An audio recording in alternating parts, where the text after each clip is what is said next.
डोळ्यांच्या कोणत्याही विकारावर खात्रीशीर उपाय 25 वर्षाहून अधिक काळ नेत्रसेवा देणारे सांगली येथील सुप्रसिद्ध Anuradha super speciality I hospital संचलित व्हिजन केअर सेंटर पलूस। डोळ्यांच्या सर्व तक्रारींवर निदान आणि उपचार येथे केले जातात। 10 वर्षांची अविरत सेवा, पलूसकरांच्या विश्वासास पात्र ठरलेले व्हिजन केअर सेंटर, डोळ्यांचा दवाखाना, निकम टॉवर, पलूस तासगाव रोड, पलूस।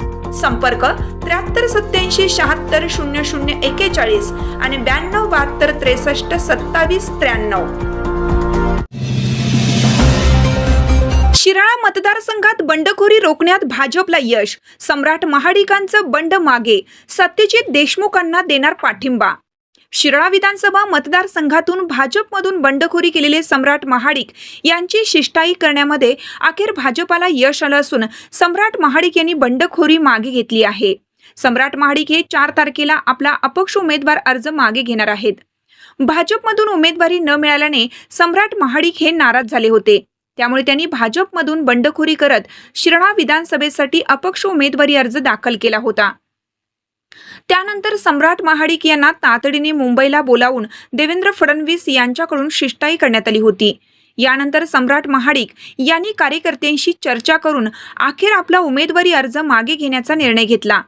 तसेच सत्यजित देशमुख यांना पाठिंबा देण्याचा निर्णय देखील सम्राट महाडिक यांनी घेतलाय। तसेच महाविकास आघाडीच्या उमेदवारांचा पराभव करण्यासाठी एकत्र आल्याचे सम्राट महाडिक, राहुल महाडिक आणि भाजपाचे उमेदवार सत्यजित देशमुख यांनी सांगितले। माझ्या उमेदवारीबद्दल मतदारसंघामध्ये चर्चा सुरू होती।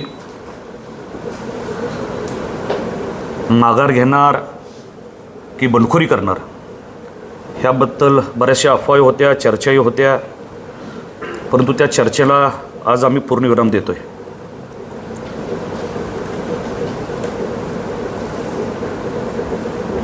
माझी निश्चितपणानं नाराजी होती। लक्षात घ्या की भारतीय जनता पार्टी हा आमचा परिवार आहे आणि परिवारामध्ये नाराजी असणं हा आमचा अधिकार आहे। त्याच पद्धतीनं वरिष्ठ पातळीवर सुद्धा मला मुंबईला बोलवून घेतलं होतं। त्या ठिकाणी असणाऱ्या मतदारसंघाच्या राजकीय परिस्थितीबाबत चर्चा झाली। त्या ठिकाणी मी त्यांना आदरणीय आमचे नेते देवेंद्र फडणवीस साहेब होते, आदरणीय प्रवीणजी दरेकर साहेब उपस्थित होते।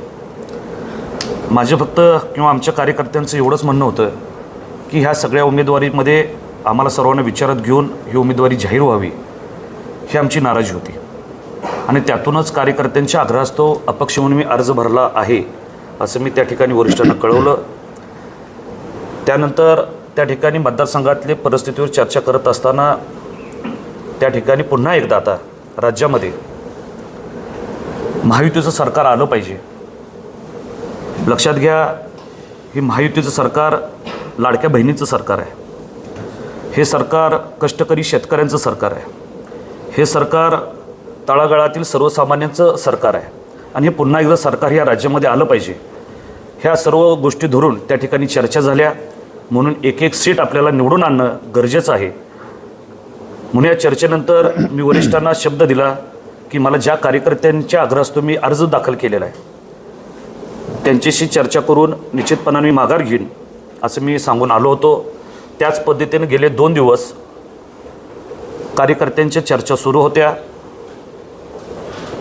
आणि कार्यकर्त्यांची त्या ठिकाणी चांगल्या पद्धतीनं आम्ही मनधरणी केलेली आहे। त्याचबरोबर या ठिकाणी मला सांगायचं आहे की आदरणीय सत्यजित देशमुख साहेब आणि मी आम्ही दोघं इच्छुक होतो। दोघात एकालाच उमेदवारी मिळणार होतं हेही निश्चित होतं, परंतु आमच्या दोघांमध्ये कोणताही वादविवाद किंवा कोणतीही दरी नव्हती। माझी नाराजी कधीच भाऊंवर नव्हती। आता भाऊंना उमेदवारी जाहीर झालेली आहे। आता माझे विरोधक सत्यजित देशमुख कधीही नव्हते, आमचे विरोधक ठरलेले आहेत आणि त्यांचा पाडाव आम्हाला करायचा आहे आणि म्हणून शिराळा विधानसभा प्रमुख म्हणून मला जी भारतीय जनता पार्टीने जबाबदारी दिली होती तो प्रमुख म्हणून भाऊंच्या खांद्याला खांदा लावून चांगल्या पद्धतीनं काम करून त्यांना निवडून आणण्याची पूर्ण जबाबदारी मी या ठिकाणी स्वीकारत आहे। हे सांगण्यासाठी आजची पत्रकार परिषद आम्ही आयोजित केलेली आहे। मी माघार घेतोय आणि माघारीच्या वेळेस संबंध शिराळा विधानसभा मतदारसंघातील कार्यकर्त्यांना एकत्रित मेळावा घेऊन ही मी माघारीची त्या ठिकाणी घोषणा करतोय.